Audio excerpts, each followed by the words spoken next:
अस्सलाम वालेकुम नाज़रीन कराम। एक गुड न्यूज़ है उन लोगों के लिए जो इटली में ही मौजूद हैं और किसी भी शोबे में काम कर रहे हैं, फिर चाहे वो रेस्टोरेंट हो या फिर किसी भी किस्म की कोई फैक्ट्री हो या फिर किसी भी दुकान में वो लोग काम कर रहे हैं। तो गुड न्यूज़ शुरू करने से पहले नए आने वाले दोस्तों से गुजारिश करूँगा कि वीडियो को लाइक कर दीजिए और वीडियो को पूरा देखा करें ताकि आप लोगों के सारे सवालात क्लियर हो जाएँ, फिर उसके बाद आप हमें कमेंट्स कर सकते हैं। तो गुड न्यूज़ ये है कि इटली में मौजूद जितने भी अफराद हैं जो कि छः महीने वाली सोजोनो पे लीगली काम कर रहे हैं, फिर वो चाहे रेस्टोरेंट में काम कर रहे हैं, फैक्ट्री में काम कर रहे हैं, दुकानों पे या किसी भी जगह पे अगर वो लीगल काम कर रहे हैं तो वो अपने काम को जारी रखें, क्योंकि हुकूमत उनके लिए भी सोच रही है। इंशाल्लाह बहुत जल्द जो है वो तब्दीली करके सियासी पनाह वालों की जो सजोर है, जिन्होंने सियासी पनाह जो है अप्लाई की हुई है, तो उन्हें 6 महीने वाली सोजोरनों पे उन्हीं के जो जहाँ पे वो काम कर रहे हैं वो काम के कॉन्ट्रैक्ट की बुनियाद पर ही इमिग्रेशन वो लोग ले सकेंगे। पार्लियामेंट में इस टॉपिक पर वो जो है वो बात चल रही है, जो लोग पहले ही काम कर रहे हैं कि उन लोगों का क्या बनेगा। अगर आप लोग सिर्फ पार्लियामेंट में उन्होंने ये कहा है कि अगर आप लोग सिर्फ और सिर्फ ज़रात वालों को या फिर बदानते वालों को आप लोग पेपर देंगे तो वो सभी लोग जो लोग फैक्ट्रियों में काम कर रहे हैं, रेस्टोरेंट पे काम कर रहे हैं, बाकी शोबाजात में काम कर रहे हैं, तो वो लोग जो है वहाँ से काम छोड़ देंगे। तो फिर उन लोगों के लिए कहाँ से लोगों का बंदोबस्त किया जाएगा। तो इसलिए जो है यहाँ पे आप लोग पढ़ भी सकते हैं मागी ये aprire regolazione ad altre categorie che lavorativa कि आप लोग यहाँ पे पढ़ भी सकते हैं कि ये रिकार्डो मागी ने भी मुतालबा किया है कि पार्लियामेंट को इस बात का जायज़ा लेना चाहिए कि इमिग्रेशन तमाम शोबाजात के वर्कर्स के लिए खोलनी चाहिए। इस वीडियो को आप लोग लाजमी शेयर करना ताकि जो लोग जहाँ जहाँ पर काम कर रहे हैं वहीं पर ही काम करता रहे, अभी काम बिल्कुल भी ना छोड़े, क्योंकि गवर्नमेंट इसके बारे में भी सोच रही है कि सिर्फ आप लोगों को थोड़ा सा सब्र करना होगा, थोड़ा सा इंतज़ार कर लें। उम्मीद है कि मंगल या बुध तक आप लोगों के लिए भी खुशखबरी आ जाएगी। अभी तक कुछ भी, क्योंकि अभी तक कुछ भी फाइनल नहीं हुआ है, ये फाइनल तभी होगा जब गवर्नमेंट इसे गज़ेटा में जो है वो शाया करेगी। एक ज़रूरी बात पासपोर्ट वालों के लिए, अगर आप लोग ये पढ़ना चाहते हैं तो ये सारा के सारा यहाँ पर लिखा हुआ है, तो ये आप पढ़ सकते हैं इस वेबसाइट पे स्त्रानेरी इन इतालिया.it। एक ज़रूरी बात पासपोर्ट वालों के लिए, जिन लोगों के पास पासपोर्ट नहीं है इस वक्त पाकिस्तानी कौंसलेट और रूम जो पाकिस्तानी कौंसलेट मिलान है और रूम एम्बेसी इस पर काम कर रही है। उन्होंने पाकिस्तानी गवर्नमेंट के साथ रब्ता भी किया है कि इटली की इमिग्रेशन खुल रही है, तो बहुत ज़्यादा ऐसे अफराद हैं जो कि पासपोर्ट की वजह से मसाइल का शिकार हो रहे हैं।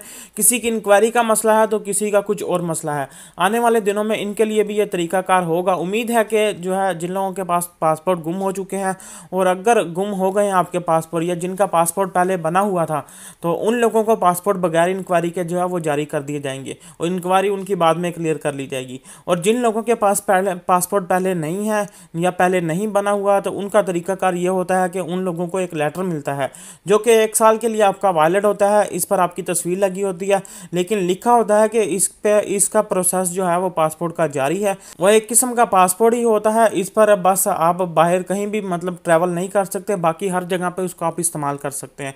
तो उम्मीद है कि ये तरीकाकार जल्द ही जो है अपना लिया जाएगा। कुछ दिनों में ये प्रोसीजर भी जो है वो क्लियर कर लेंगे। अभी बात करते हैं कि उन लोगों की जो लोग 6 माह वाली सोजोर्नो पर पाकिस्तान गए हुए थे, यानी कि जब वो वापस आए हैं एयरपोर्ट पर उन लोगों के पासपोर्ट रख लिए गए हैं। पहली बात है कि जब आपका पासपोर्ट रख लिया जाता है तो आपको एक पेपर दिया जाता है, चाहे वो कस्तूरा वाला दें या एयरपोर्ट पर भी दें। इस पर भी लिखा होता है कि पासपोर्ट जो है वो कस्तूरा के पास है तो आप इसका इस्तेमाल कर सकते हैं। वो जो आपको पेपर दिया होता है आप उसका इस्तेमाल कर सकते हैं। और कुछ लोग फिर से जो है वो लास्ट रिपोर्ट बनवा कर नया पासपोर्ट बनवा लेते हैं, लेकिन ये बहुत ही ज़्यादा वो गलत करते हैं। अब उन लोगों के लिए यही हाल है कि अपना जो नया पासपोर्ट है उन्होंने बनवाया है वो नया पासपोर्ट बिल्कुल भी शेयर नहीं करना है तब तक जब तक कि कस्तूरा आप लोगों का पुराना पासपोर्ट वापस नहीं कर देता, आपको पुराना पासपोर्ट नहीं मिल जाता। क्योंकि जब आप नया पासपोर्ट लेकर कस्तूरा जाएंगे तो ऑलरेडी आपका पासपोर्ट उनके पास मौजूद होगा, तो आपके लिए प्रॉब्लम हो सकती है कि आपका जो पासपोर्ट है हमारे पास है तो आपने नया पासपोर्ट किस तरीके से हासिल कर लिया या वो पूछ सकते हैं। तो इसलिए आप वकील के साथ एक दफ़ा बात करके तो जैसे वो कहे फिर उसके बाद आप स्टेप लीजिएगा। एक सवाल आया था कि मैं एक जगह पर 4 घंटे का काम करता हूं, तो क्या मैं किसी और जगह पे कॉन्ट्रैक्ट लगाकर एक साथ 2 कॉन्ट्रैक्टों पर काम कर सकता हूं या फिर पेपर अप्लाई कर सकता हूं? जी बिल्कुल, आप अप्लाई कर सकते हैं, आप कर सकते हैं। इटली में आप ज़्यादा से ज़्यादा जो है वो 12 घंटे का काम का कॉन्ट्रैक्ट हासिल कर सकते हैं और 12 घंटे का कॉन्ट्रैक्ट जो है वो लगा सकते हैं। वो चाहे आपका दो शिफ्टों में लगा लो या एक ही शिफ्ट का 12 घंटे का लगा लो। तो इसलिए आप, लेकिन जो आप कॉन्ट्रैक्ट लगाएंगे वो ख्याल रखना हो कि और जो शोबा गवर्नमेंट गवर्नमेंट ने सेलेक्ट किए होंगे उसी शोबे के जो कॉन्ट्रैक्ट आप लगाएंगे, उसी कॉन्ट्रैक्ट के ऊपर आप अपने इमिग्रेशन के पेपर जो हैं वो अप्लाई कीजिएगा। एक और सवाल जो कि बहुत ज़्यादा रिपीट किया जाता है, बार बार पूछा जाता है कि कोई बंदा 2017 या फिर 8 मार्च 2020 से पहले इटली में आया था, अगर मगर उसने अपने किसी भी जगह पर फिंगर नहीं दिए या फिर जो है ना ही कोई जो है वो पेपर सबमिट करवाया है, तो वो किस तरीके से अप्लाई कर सकता है। उनके लिए यही जवाब दूंगा कि जितना हम लोग पढ़ रहे हैं, जितना हमें नज़र आ रहा है, उसके मुताबिक आपको प्रूफ देना होगा। आपको प्रूफ जो है वो आपको साबित करना पड़ेगा कि आप वाकई ही इटली में मौजूद थे।